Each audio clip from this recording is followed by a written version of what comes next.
the devastating Maui wildfires, Governor Josh Green says they're working to secure stable housing for thousands of displaced residents. Now, he gave an update on his plans to secure 3,000 short-term rentals for long-term housing. Here's a portion of his press conference from this morning. Today, there's the second reading on a bill over at the County Council on Maui. They have proposed, with the mayor behind it, they've proposed to give people tax relief, to give them property tax relief so that for a period of time, I believe it starts at 18 months, they won't have to pay any property taxes. And that could help people to the tune of thousands of dollars per month be able to afford to convert over to long-term rentals. Also, and this is very important, we're going to be offering fair market value offers to the people that are right now renting out their properties as short-term rentals. But I do want to be blunt here. If we don't get people stepping up, I'm going to drop the hammer on short-term rentals that aren't able to be used for our people. It's just not okay that we don't have housing for our local people. And so I will propose a moratorium on short-term rentals through emergency rules. I'm sure we will face litigation, but I will do it if we don't get 3,000 units for our people who have been living in hotels, because it's not civilized to make people wait to get housing after they've lost their home in a fire. That may be viewed as fairly controversial, not from the perspective of someone who's got a family of 5, 6 people and they've been living in a hotel room. They need to be helped. So I'll do that if necessary. Now, the governor also gave an update on the Maui Recovery Fund for families of those who were killed or severely injured in the disaster. He says $162.5 million have been secured for the fund, and eligible families can receive $1.5 million each. Now, the fund is optional and designed to get money into the hands of families more quickly than litigation. The governor also announced his pick for Maui's vacant state house seat. Tyson Miyake, who served as chief of staff to former Mayor Mike Victorino, will represent District 10. He replaces Troy Hashimoto, who was picked to fill the vacant Senate seat after Gil Keith Agaran resigned. Meanwhile, an emotional reunion as people returned to their properties in Lahaina. Chelsea Davis takes us there.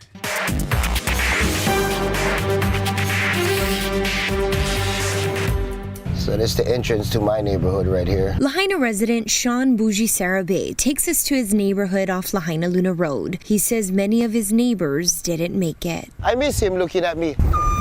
When we got to his home on Ka'ili Place, his burnt truck was being towed away. He says it's another reminder of all that he's lost. It's bad. All around, crazy. I said the Lahaina Methodist Church. While his own home was burning down on August 8th, Sarabe was at the intersection of Front and Baker Streets, surrounded by the fire, trying to save as many lives and properties as he could. We came back more than 4 months later as he reminisced about that life-changing day. Right? Yeah. This house would have burnt if we wasn't here. Hey, what's up, man? Hey. You're the guy that saved my house. Okay. Really? You are. This is your house? Yeah, I'm the pastor of the church over here. And you were here with my neighbor and friend Sione. Yeah. And you guys are putting out fires in my house. Okay. Nah. I stay back, hiding right here. I don't know whose house this is, but I got trapped. Pastor John Cruz says he saw Sarabe's videos on social media and has been trying to track him down to give him this hug. Pastor John says he's grateful for Sarabe and a few others who stayed and saved his home. Because these guys are kind of unsung heroes. You don't hear about what they did, but they went through a really difficult night here.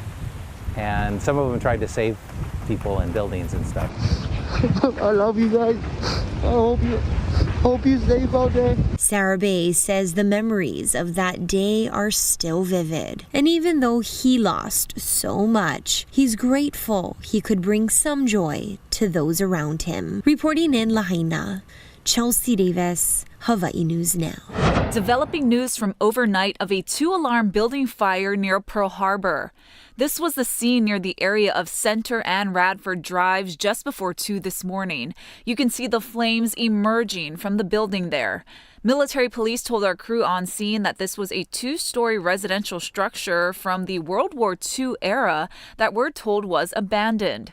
It took crews about 20 minutes to get it under control, and no one was hurt. An investigation is underway to determine the cause. The Israeli military says it expresses deep remorse after 3 hostages were killed in what it called a friendly fire incident in Gaza. Now, this comes as the U.S. National Security Advisor Jake Sullivan traveled to the region recently to urge Israel to be more controlled in its bombings. Natalie Brand has more. During military operations in Gaza, the Israel Defense Forces says 3 hostages were mistakenly identified as a threat and killed during fighting. The identities released do not include Americans who remain unaccounted for. The development comes as U.S. National Security Advisor Jake Sullivan visits the region, talking to leaders about the next phase of the war. This fight against Hamas, a deeply entrenched terrorist group in Gaza, is going to take time, and it's going to happen in phases. 2 U.S. officials say the Israelis told the United States that the current phase of their offensive against Hamas, which includes heavy airstrikes, could be complete in the next 2 to 3 weeks. There will be a transition to another phase of this war, one that is focused in more precise ways on targeting the leadership and on intelligence-driven operations that continues to deal with the ongoing threat that Hamas poses. The Israeli defense minister told Sullivan that particular phase of the war could be a long one, lasting more than several months. Sullivan also met Friday with Palestinian President Mahmoud Abbas, who lost control of Gaza when Hamas took over in 2007. The two discussed Gaza's future post-war, which still remains unclear. Natalie Brand, CBS News, the White House. A Virginia mother faces more prison time on additional charges related to her 6-year-old son shooting his first-grade teacher back in January. Now, this high-profile case highlights the worsening epidemic of children and guns in schools and where parental accountability and legal consequences come into play. Laura Aguirre has more. For the second time in exactly 1 month, Virginia mother Deja Taylor has been sentenced on charges related to a shooting, but not because she pulled the trigger. Her 6-year-old son did in January at Rich Neck Elementary in Newport News.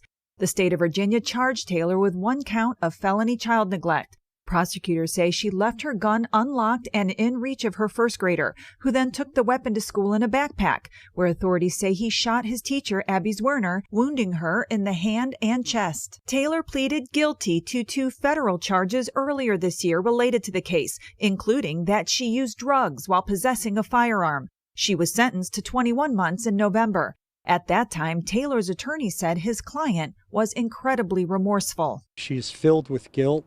And at no time did she intend or foresee the consequences of what she did.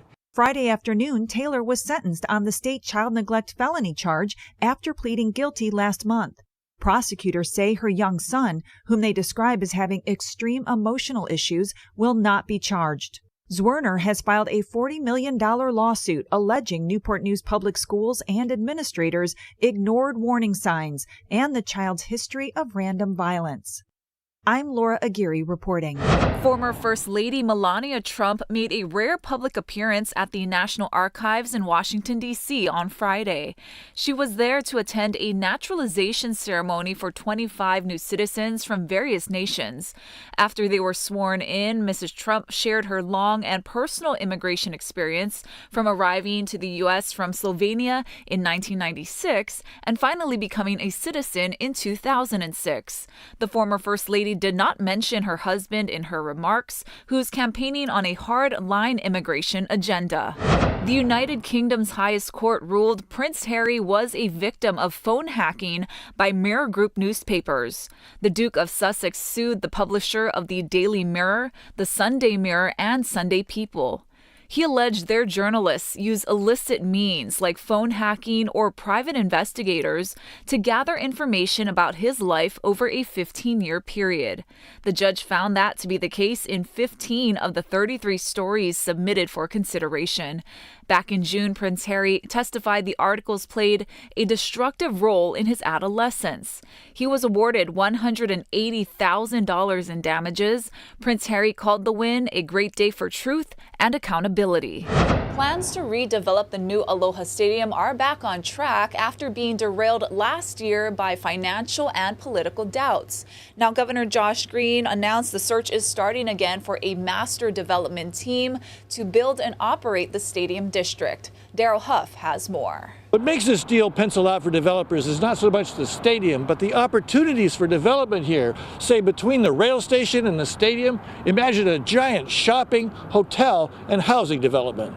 That concept has already been approved by the city. These drawings are from the city's transit-oriented development plan. The community actually has been very much involved in the planning of what's going into the development. The contracting process launched today will seek a development team that can show expertise in financing, construction, and management of all kinds of projects with a 99-year lease for the entire 100-acre district.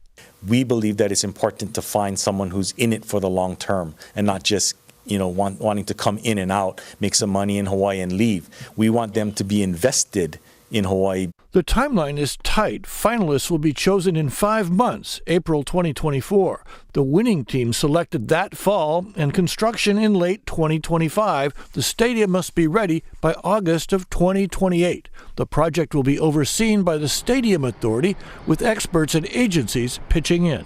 5 years from today, are you the one that we should hold accountable for the success of this project? Absolutely. Yeah, it's our administration that has to be accountable. What the district will look like is still kind of on the table, right? I mean, that's the beauty of this. We have a blank canvas. Competing developers could get more points by perhaps adding a roof or seats to the 25,000 capacity stadium or offering more affordable housing than the 20% now required of 4,500 units. I think that would probably be viewed very favorably by the team. The district provides the opportunity for 20 years worth of construction jobs and investment. Honestly, I think there's going to be more work than we can even wrap our mind around right now. But let's get the stadium built and get some housing built along the rail. And I think people are going to be pretty happy in 2028. Despite all the confidence, there are still a lot of unknowns about the future here. This has never been done in state government before or even in the country.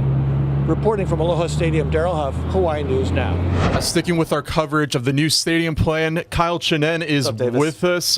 Kyle, what was some of UH's reaction to this plan? Yeah, I was at the press conference yesterday. UH President David Lasner was one of the speakers at the press conference, but he's retiring next year, so he will not see this project through completion, and Craig Angeles most likely will. As the new AD. He's only been on the job for about 6 months now, and their stance is they're in support of it. They're backing this plan. He's heard a lot about the stadium issue since taking the job earlier this year, and their stance is they're willing and ready to work together to make this stadium happen. Having a minimum requirement of 25,000 seats, that's a huge step up from Ching Field right now, right? Yeah, so if you look at the numbers, a minimum of 25,000, that's 10,000 more than UH's current seating capacity at Ching Field in Manoa at 15,000, and that's only about 4,000 more than the smallest current standing stadium in the Mountain West, which is San Jose State. They have about 21,000 and some change. So Angeles, he really talked about that too, and he wasn't too concerned about the number because also too with the RFP process, a company or a group could come in and it could be more seats. We don't really know. It's not necessarily supposed to be at 25,000. That's just the minimum. Craig Angeles was saying, it's the number that they have. It's the number that they can work with. They're going to hope to sell it out. He understands that with the way college football and how consumers and fans take in football games, people are sometimes more inclined to just get the game and watch it on their TV back home. So a lot of programs don't necessarily need the 100,000 or the 50,000 seats in their stadium anymore. So they're okay with the number. And last question, Kyle, what is this going to do for recruitment for UH football? It will be another tool that they can use because, up until this point, they'll be like, this is where we're playing right now, but just wait, we'll get a stadium. We don't really know when or what it's going to look like, but we will get a stadium. But now they have a clear plan that is laid out. They can say, oh, we're on it 2028. That's in a couple years from now, but this is just kind of a visual representation of where you're going to be playing if you stick around, say, for 5 years or, down the line when newer recruits come in and you can show them the mock-up or, maybe by the time 2025 rolls around is when the supposed construction is supposed to start. You can take them to the site, like this is where the home games will be, this is what it's going to look like. So I can't say whether or not it's going to boost or hinder recruitment in any way, but it is going to be another tool that they can use to be like, hey, this is what's going to happen. This is where you could be making a name for yourself. All right, well, there you have it. The latest details on this plan. Kyle, thank you for joining. Thanks, Davis. DLNR officials say divers have righted 180 coral heads in Kaneohe Bay. They were damaged when that Navy plane overshot the Marine base runway last month. Had they not been moved, they would have died. Crews pulled the nearly 70-ton Poseidon aircraft back onto land about 2 weeks ago. The state said it did not plan to fine the military because it was an accident. Native Hawaiian leaders, members of the Polynesian Voyaging Society, the Canoe Hikianalia, and other groups took a stand against deep-sea mining yesterday. They're part of a new Hawaii movement called A'ole Deep Sea Mining. The effort involves extracting rocks from the ocean floor to harvest metals like nickel, copper, cobalt, and manganese that are used for infrastructure. A deep-sea mining ship, the Hidden Gem, was spotted off Oahu. A spokesman says the company is doing research and was in Hawaiian waters for a crew change. I speak to the powers that engage in deep sea mining. You do not have our permission. They have machines that are 10 times the size of this tent that are dropped down to the bottom of the sea with grading and collecting arms that just absolutely dredges up the ocean. What you plan to do, does it involve blasting or sucking under the ocean? What it involves is blasting a jet of water at the nodule to lift it up. But in this part of the ocean floor, there isn't much to impact to begin with. The metals company is seeking international regulatory approval to start commercial mining in 2025 in an area of the Pacific called the Clarion-Clipperton Zone between Hawaii and Mexico. All right, we're going to have a look at your weather after this quick break.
this Aloha Friday, and let's go ahead and take a look as everybody's eating lunch, 12 noon. Here's what's happening. We do have windward and Maui showers drifting leeward at times. That cold front has come through the islands and it's gone. So we will have these trade winds, strong trade winds for the next 4 or 5 days. As we put this into motion, you can see tonight 8 a.m., tomorrow morning, tomorrow early morning, as we go in through Saturday and Sunday, just typical trade wind weather is going to be around. Here's what we're watching for you. The wind advisory has replaced the warnings, which is good news because the winds have come down. It'll be up for most portions of most islands until 6 p.m. High surf advisory is still in effect for the north and east facing shores of all Hawaiian islands. The trade winds are going to stick around, but we have some ocean alerts because of those windy conditions. Here is what your Friday looks like. It's going to be sunshine with some cloudy periods, partly cloudy skies, nice comfortable temperatures, but notice the winds will stay breezy for today. And that's going to be what we're going to have here for the next 4 or 5 days. 15 to 30 mile per hour plus winds today, 77 degrees, mostly sunny skies, a few windward and Maui showers. Those wind speeds are going to stay up there as we get into next week. We get into the work week, 15 to 25 miles per hour plus as we head on through. Once again, comfortable temperatures, drier conditions, and it's going to be breezy. Get the latest on air, online, on your mobile device, and at hawaiinewsnow.com. Back to more with This Is Now.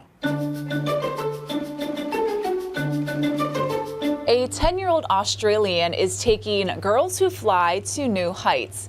Amy Spicer is taking to the skies in a new electric plane, making her possibly the world's youngest pilot of an all-electric aircraft. Tina Kraus has her story. Definitely not good. At age 10, Amy Spicer is too young to drive, but her fascination with flight earned her another license. I am very interested in aviation, so much that I'm already a pilot. The young Australian aviator recently took the controls of an all-electric aircraft operated by Fly On E. The Pipistrel Alpha Electra that we have here is the first ever production electric aircraft created. So if you turn on that first switch first.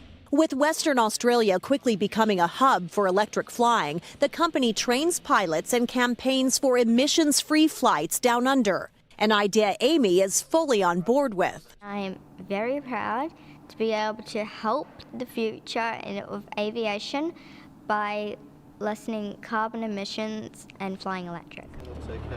Fly On E founder Cora Mellis says since electric planes like this can only fly for about an hour, they're perfect for training. And he says maneuvering an electric plane is typically a bit easier. The way the information's displayed is a little bit better and easier to consume as a pilot. It's also a lot safer, and there's more information that the aircraft will give you about things that might be going wrong.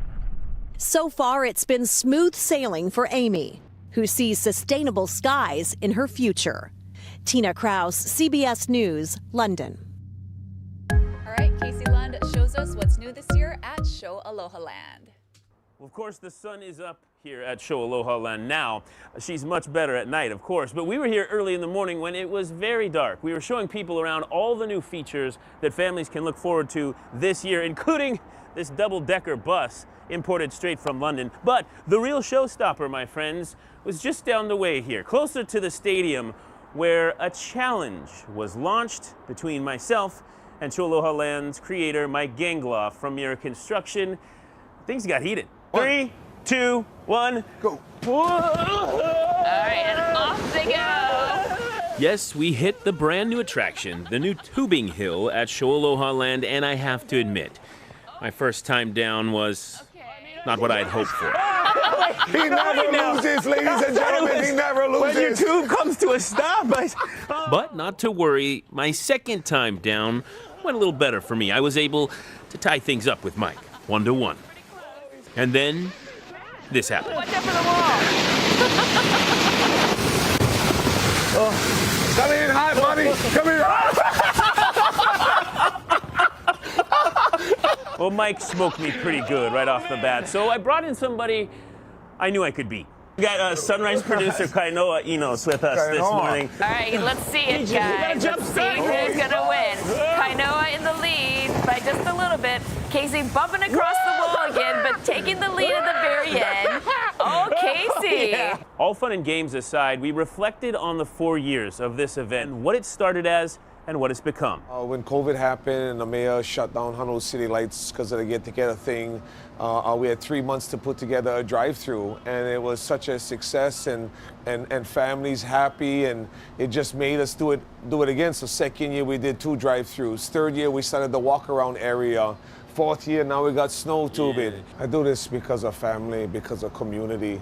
You know, us coming together, staying away from the malls, just coming together and spend time with people. This is all about family. Over the years, there have been car giveaways, hundreds of thousands of dollars raised for charity.